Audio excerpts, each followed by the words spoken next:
नमस्कार जी। सर नमस्ते। क्या नाम है बहन जी आपका? सुमन है सर।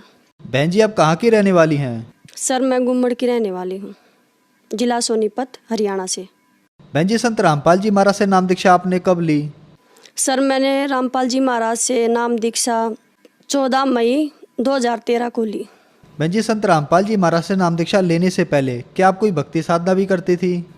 सर जी मैं संत रामपाल जी महाराज से नाम दीक्षा लेने से पहले जो हमारे पूर्वज करते आ रहे थे वहीं पूजा करते थे हम, जैसे हनुमान चालीसा पढ़ना, शिव को परमात्मा मानना, विष्णु को मानना।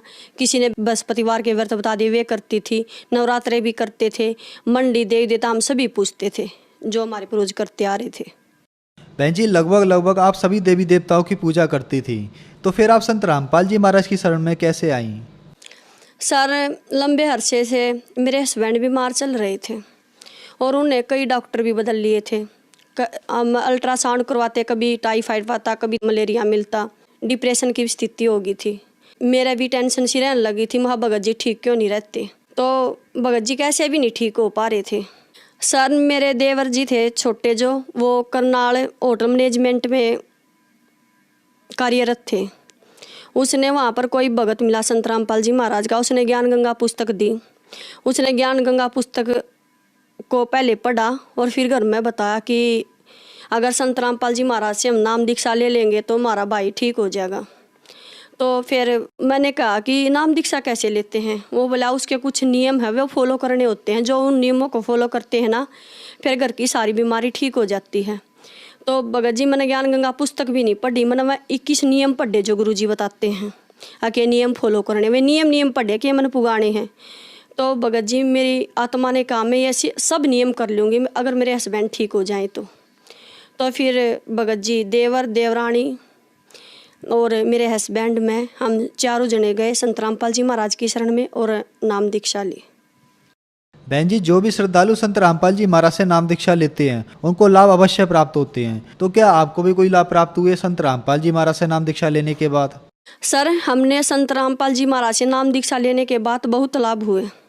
सर हमारी आर्थिक स्थिति बहुत कमज़ोर हो गई थी और बस आत्मा पल पल ये पुकारती थी परमात्मा अगर मेरे हस्बैंड को कुछ हो जाएगा तो मैं भी नहीं जीऊँगी। अगर परमात्मा आप कहीं पर हो तो ये बताओ ना मेरे से क्या गलती हुई है जो मैं इतनी दुखी हूँ।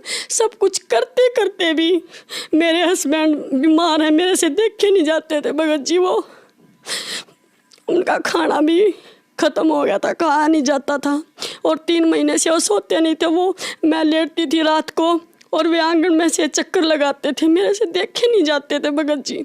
फिर संत रामपाल जी महाराज से हमने अरदास करी भगत जी। संत रामपाल जी महाराज से कहा गुरु जी मेरे हस्बैंड बीमार है और ऐसी ऐसी परेशानी है। गुरु जी ने कहा बेटा भक्ति करो, परमात्मा दया करेंगे। भगत जी उस टाइम मेरे विश्वास नहीं था कि जो कह रहे हैं गुरु जी वो सब सच होगा, लेकिन और कोई चारा था ही नहीं। तो हम नाम उपदेश लेकर घर आ गए। उसी रात मेरे हस्बैंड पूरी रात सोए और सपने में मालिक ने दर्शन दिए, भगत जी थे संत रामपाल जी महाराज ने दर्शन दिए। और सुबह उसका ऐसा हो गया जैसे दीवे में तेल गल जाता है, उसके चेहरे में भी चांदना रोशनी सी नज़र आई। वो डॉक्टरों ने कहा था जी टाइफाइड है और टाइफाइड भी कई बार जैसे माइग्रेशन वगैरह हो और भी चेकअप भगत जी ने करवा लिए थे कि वो आराम क्यों नहीं होता। तो भगत जी डॉक्टर को जवाब नहीं दे पा रहे थे, लेकिन वो दवाई काम नहीं करती थी, बिल्कुल भी काम नहीं करती। जितनी दवाई लेते थे इतने ही ज़्यादा बीमार होते थे। लेकिन संत रामपाल जी महाराज के आशीर्वाद से जो दवाई घर में बाकी रहती उन्होंने काम करना शुरू कर दिया और उन्होंने ठीक हो गए उन्हीं दवाइयों में। और भगत जी मेरे ना काख में गांठ थी भगत जी, वो 4-5 साल से थी। मैंने कभी भी ध्यान नहीं दिया, ना उसमें दर्द था ना कुछ था। तो एक दिन एक लेडीज बोली अगर गांठ हो ना उसमें कोई बीमारी हो जाती है। तो 4-5 साल से थी वह। उसी दिन मेरे दिमाग में आ कि गांठ तो मेरे भी है। मैंने कभी गुरु जी से नहीं कहा कि मेरे गांठ है। तो भगत जी मैंने ना सोते समय फिर मेरे दिमाग में आ गई गांठ तो तेरे भी है, कदे कोई बीमारी हो। मैंने भगत जी से कहा भगत जी मेरे काख में गांठ है, नो बोला किसी दिन टाइम लगा कर डॉक्टर के यहाँ चेकअप करवा ले, कदे कोई बीमारी हो जा।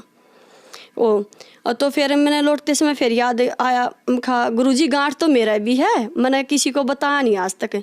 उसी दिन परमात्मा ने सपने में दर्शन दिए, आशीर्वाद दिए। संत रामपाल जी महाराज ने सपने में आशीर्वाद दिया और मैं सुबह उठी, मेरी काह की वो गांठ बिल्कुल ख़त्म थी भगत जी, ना मैंने कोई दवाई ली, वैसे ही बिल्कुल ख़त्म थी। संत रामपाल जी महाराज से उपदेश लेने के बाद सर जी हमारी आर्थिक स्थिति बहुत अच्छी है, घर में किसी प्रकार की कोई भी समस्या नहीं है। हम सब सारा परिवार भक्ति करते हैं परमात्मा की और सब सुख शांति है भगत जी। बहन जी, संत रामपाल जी महाराज से नाम दीक्षा लेने के बाद संत रामपाल जी महाराज ने आपका जीवन सुख से भर दिया, तो जो समाज आज आपको देख रहा है वह भी किसी न किसी अन्य बीमारी से परेशान है, उनके लिए आप क्या संदेश देना चाहेंगी? सर संदेश तो हमारे संत रामपाल जी महाराज ही दे सकते हैं। मैं भगत समाज से ही प्रार्थना करती हूँ जी कि जिसके भी कोई बीमारी है, जिसको भी कोई लाभ लेना है, ये देवी देवता हैं, ये इतना ही दे सकते हैं जितना हमारा कर्म बनता है, उससे ज़्यादा नहीं दे सकते। अगर लाभ भी चाहिए तो संत रामपाल जी महाराज की शरण में आओ। परमात्मा ने अपनी वाणी में कह रखा है, अगर आज पाठ भी चाहिए तो हमारा धर ले ध्यान। परमात्मा संत रामपाल जी महाराज की शरण में आओ और अपना कल्याण करवाओ। बहन जी, आप एक बात बताइए, लोगों का कहना है कि संत रामपाल जी महाराज ब्रह्मा विष्णु महेश देवी देवताओं की भक्ति छुड़वाते हैं, इस बात के पीछे क्या सच्चाई है? भगत जी, हमारे संत रामपाल जी महाराज ब्रह्मा विष्णु महेश की भक्ति छुड़वाते नहीं, बल्कि उनको उस भक्ति को करने का तरीका बताते हैं, जिससे हमें वो पूरा लाभ मिलता है। जो शास्त्रों के अनुकूल है वैसे उस प्रकार से भक्ति करने से हमें पूरा लाभ मिलता है। बहन जी, संत रामपाल जी महाराज से नाम दीक्षा कैसे ले सकते हैं? सर जी 7:30 बजे साधना टीवी पर संत रामपाल जी महाराज का सत्संग आता है। सत्संग के नीचे पट्टी पर फ़ोन नंबर होते हैं, वहाँ से हम कॉन्टैक्ट करके जिसके पास जो भी स्टेट लगता है वहाँ से पता करके हम नाम दीक्षा ले सकते हैं और अपना कल्याण करवा सकते हैं। धन्यवाद बहन जी।